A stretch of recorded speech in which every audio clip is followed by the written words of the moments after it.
Well, I'm Thomas Wilson, and I am the music director of the Chamber Orchestra of the Springs, and we are finishing our 28th season with a concert of romantic music by Saint-Saëns and Chopin and Schumann. And it's a great way to end a season. Despite the fact that they're all romantic era composers, it's very diverse music, and it's going to be a great program, and we have some great soloists with us as well.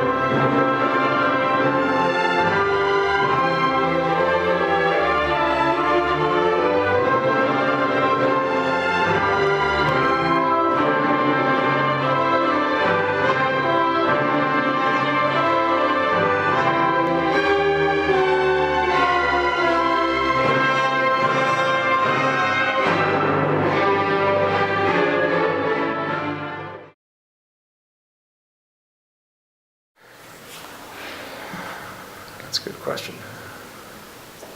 I started conducting the orchestra, I think, back in 1996, so it's been quite a while, about 16 years.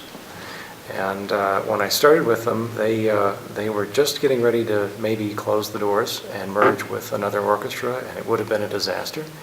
They had all of $60 left in the bank, and they just didn't think they were going to make it. But I had already conducted the group once, and I knew that they had a good product. They just needed to keep refining, and they needed to think a little smarter.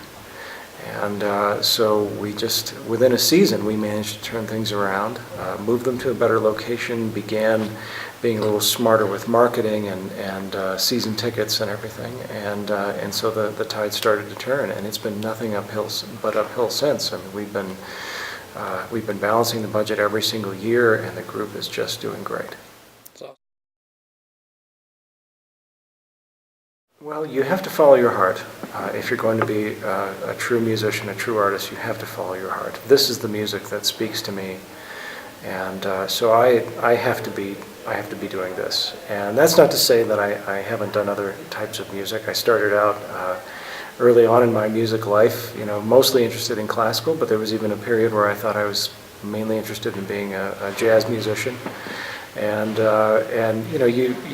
you do other things. I mean, I do a fair amount of film scoring and arranging and orchestration, conducting for film projects and television. So you reach out in other directions, but this is still the repertoire that always spoke to me. And this is where I feel like I have to be happy. Okay. The main thing is, for the end of a season, I think you need to really send a message to your audience, and it's pure joy. Right from the very first notes, it's so quiet at the beginning, and yet it's just this contained joy. It's like you've just heard the best news in the world, but you can't say it. And so you're just staying quiet, and you're just shaking with excitement. And the whole piece, every time he has an opportunity to turn it toward the negative, all of a sudden, it's joyous again. And it's just such a great way for us to end the season. And it's very challenging for us. I probably wouldn't want to tackle a piece this difficult at the beginning of the season. We're coming back from the summer. We haven't played as much together. It's a very different thing then. But now we're on fire, and I think we're going to put the piece over the top.